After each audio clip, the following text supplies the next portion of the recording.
G'day Bomber fans and Happy New Year. Hope we're all feeling okay, not too hungover like I am.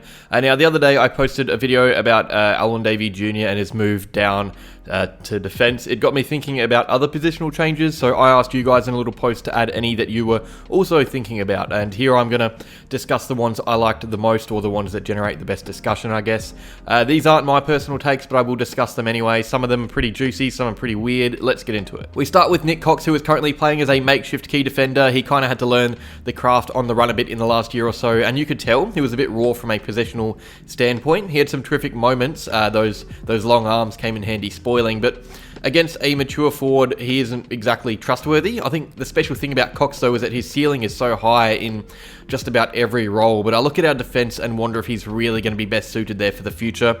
I and some of you from the comments have highlighted his wing role, which is where he started his career in 2021, and I'd say it's where he looked the best. Wing and ruck duties, sharing them. You get a few things from Cox on a wing. You get an elite tank, you get really good ball use, and most importantly, you get a mobile marking target, which is so dangerous. I think we saw it with Pavlich and Richardson, key positional players on wings that can be really deadly, especially if they are smart, which Cox still can be. He's very young. And it also means he can pinch hit in the ruck without taking away a matchup in defence. Not really much of an issue considering we play two rucks, but it should still be noted. He did it a lot in 2021, if you remember, when he was a lot leaner. And now a wing setup is already pretty strong, but you can always improve, and I think it could be beneficial to have Cox on the wing for the future.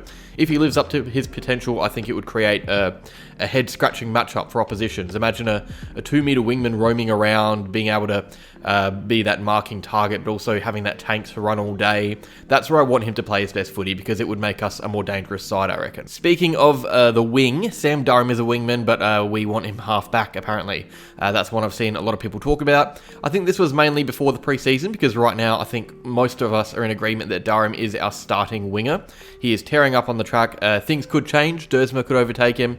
And if things do change, this discussion will rise again. So Durham started as a flanker his career, but his tank makes the wing a good spot for him. I have been critical of his attacking work rate in the past. He doesn't really provide much going forward. In that way, I think he's actually closer to a one-way runner. He works so hard to get back, and we don't see that work the other way consistently enough. It's almost the opposite to Nick Martin, which means they complement each other, I guess, on opposite wings. But ideally, we either see him become more rounded as a player, or if he is pushed off the wing, he drops back to the defensive half where he plays his best footy. He could provide some defensive effort. He isn't going to let go of a contest. He's probably the most reliable player from a passion viewpoint, and that could be handy in defence, but it could also be a bit of an issue because he's a bit careless at times when entering a contest or tackling, which doesn't really bite you on a wing, but a free kick in D50, it's something we'd notice. I think I personally prefer Durham on a wing. He kind of acts as a 7th defender there at times anyway, and his ball use wouldn't really help when exiting. He isn't in the list of players you would want with ball in hand. I think we keep him on a wing for now. Matt Guelfi, halfback, same thing as Durham really. He started as a defender, he moved forward. I think Guelfi's days in the 22 are numbered anyway, unfortunately. He's a really good depth player. You can trust him to play a role coming into the side, which is good.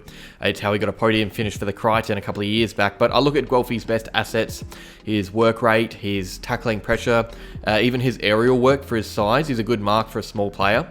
I think those are all assets that are best suited to his current position, which is a pressure forward. I'd be worried about him having the footy in D50. He isn't really someone you use for link-up play that close to our own goals. Most of his possession comes closer to the goals we're kicking at. So I think Guelfi stays as a forward just for depth. Archie Perkins. Now, people are calling for permanent midfield time. I think it's probably not the right time yet, personally. He showed glimpses in 2023, but he was one for me that really started to falter late in the year, and when he does, it's noticeable. I don't think he has that engine room mentality yet that you want players in the engine room having. In saying that, I would have said the same about Parrish in 2021 before he broke out, so you never know, but I would love to see him earn his way into that midfield through performances rather than trial and error, especially because it's already deep as it is. We're going to be having players like Hobbs and Caldwell and Tsatas wanting more midfield time, and then there is the question of whether Shield and Stringer will be fit, because if they are, there will be less time for others in the guts.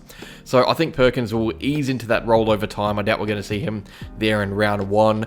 I doubt we see many games of full-time midfield from him in 2024. I think he's at his best when he's splitting it anyway. That Hawthorn game stands out to me from round one. I don't even think he attended a centre bounce. It was more of that forward setup, but stoppage work in attacking areas. That's where I trust him most. I mentioned Elijah Tsatas before. I haven't really thought about his position, but one commenter suggested halfback. Now, like I said with Perkins, our midfield will probably be too stacked for Tsatas to be a centre bounce regular.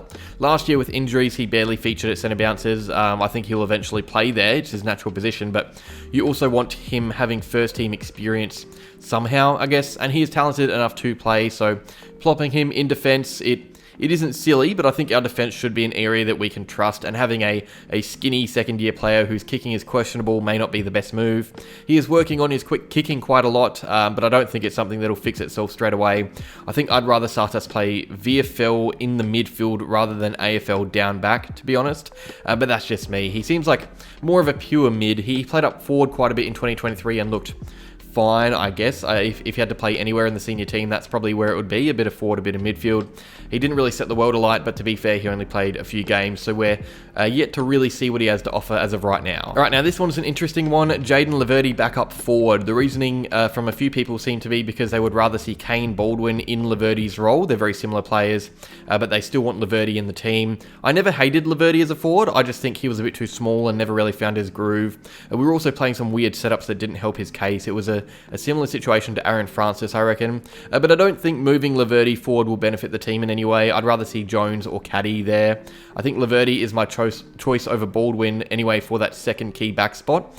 Baldwin just doesn't seem like he'll be able to shut down a Tom Hawkins type like Laverde possibly could. They're very similar players, but Laverde has experience and a better mentality and more strength that we've seen. I think even if he does lose his spot down there, I would rather him be a depth member for that back line rather than a forward, until we can trust Reed and Hayes at least. I think those are the players that will take his position after a while anyway. And finally, this is a really interesting one, but Zach Merrett to defence. I think his ball use would be appreciated down there. I would be appreciated anywhere, but I think he needs to be around the peel. I would hate to see him waiting around for an opposition rebound.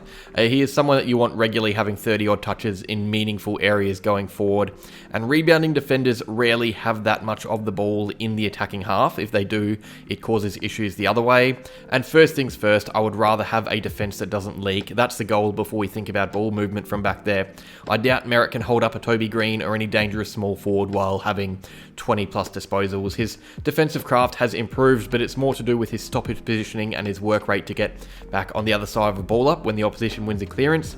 He isn't the type of player you want to have down back focusing on nullifying an opposition forward. He's the type of guy that warrants a tag himself. I think as he winds down, it makes sense, kind of like Heppel. That's what Heppel's been doing since his midfield move. His last season or two, he can use his ball skills back in a lighter role that involves, I guess, less gut running and less pace. Or even up forward. We saw him roam forward a bit to shed tags in 2023, which helped. But right now, he is the first name down in the best 22, starting in the centre. But that is that. Those were a few positional changes that fans may want to see. Let me know down below what you think. Are there any here that you agree with? Are there any here that you want to add yourself? That's all for now. Like if you enjoyed, subscribe if you're new. Have a good 2024 and go Bombers.